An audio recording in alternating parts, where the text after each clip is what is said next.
I'm working on some shelves for the front bedroom, and my wife found some brackets like these that she liked at IKEA. They were about $5 a piece. And I was like, I can make these really like a lot cheaper. I made this piece 8 inches.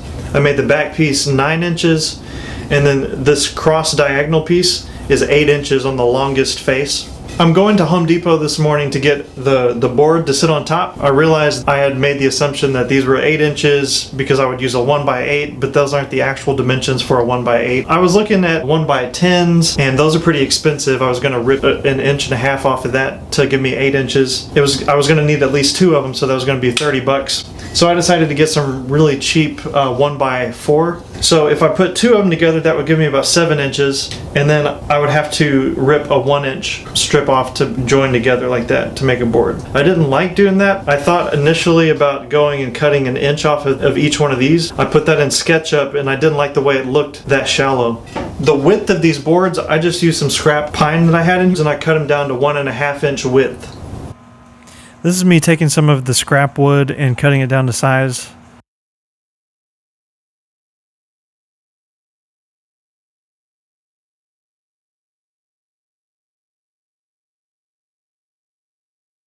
Having to measure out 8-inch pieces, 9-inch pieces, and then an 8-inch with a 45-degree on each side. So here are the pieces all cut out. So I'm going to take one of each size, take the 45, put it right there. Oh, the back piece goes like this, and then the 8-inch piece will go like this. So what I'm running into right now is this diagonal piece is just a tad too long, so I'm going to trim it off. Here's the jig I made to help hold everything together. I took a flat piece of board big enough for all the pieces to fit on top of, took 3 pieces of scrap wood and butted them up against the brackets in the shape they would be when they were finished.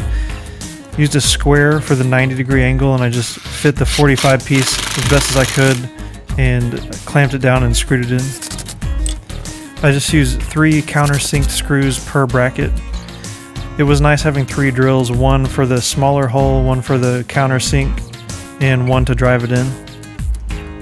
So I'm sitting down in front of SketchUp right now with my project open. I'm at the point where I have all the brackets done, so now I need to start cutting the boards for the shelves. And so I'm going to take the tape measuring tool, see how long the parts need to be. I just hit T in SketchUp here to get the tape measuring tool, and then I can just measure from here to here. It says it's 36 inches long. I'm going to orbit above so that I can look at this from an upper angle and go back to the tape measure tool.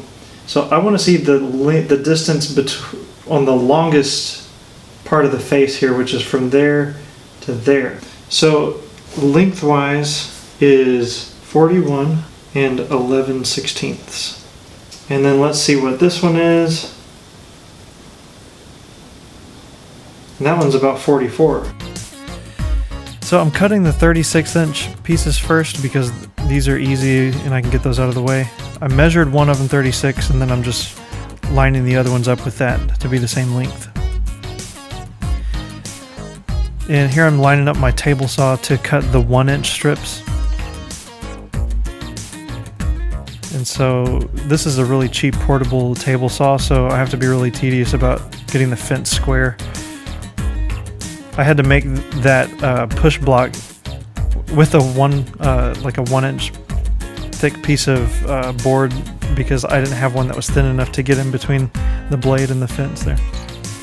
So here's me kind of dry fitting this together. This is what I get for buying cheap lumber that was split, so now I had to glue it and clamp it together and leave that for a couple hours. So I marked all the pocket holes, and now I'm drilling them on the bottom sides of the boards.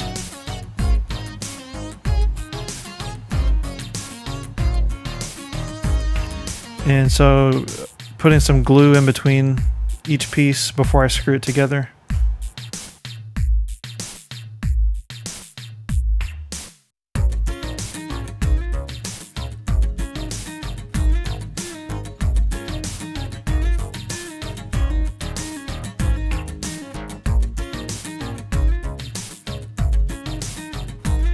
So now moving on to the shelves that have the 45-degree angle that meet together. Oh, right there. I thought my miter saw was at 45 degrees, but it was not. so I had to cut it again. It worked out though. My wife is helping me measure out the boards over there. We had to put our heads together on the best way to do this because my saw wouldn't cut a diagonal slice that was at the width of the board, so we had to do it one at a time and measure it like this.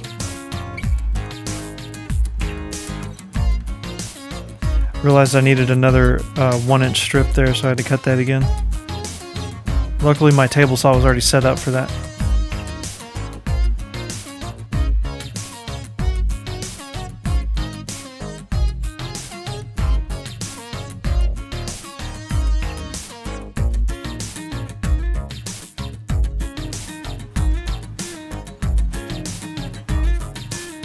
So once I got these all screwed together, especially these angle ones, I clamped them down like this overnight so that the ends would be pretty flush. So here's me finally hanging them up, and I didn't record me putting up the first shelf because I was trying to get it figured out, but once you get the first shelf put up, it's pretty nice because like you can just set all your tools on it for the next one. I was using SketchUp quite a bit to reference my measurements about how far the brackets should be from the walls, how high they should be from the ground, and I'm using some tape to kind of mark on the wall where 12 inches was from that window.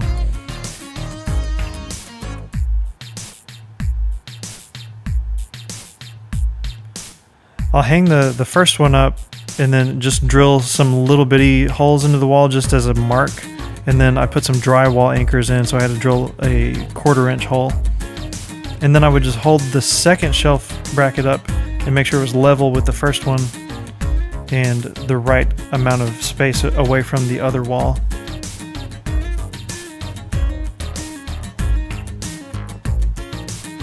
So here's what it ended up looking like just with the shelves sitting on top, and we're going to paint the shelves white and leave the brackets alone.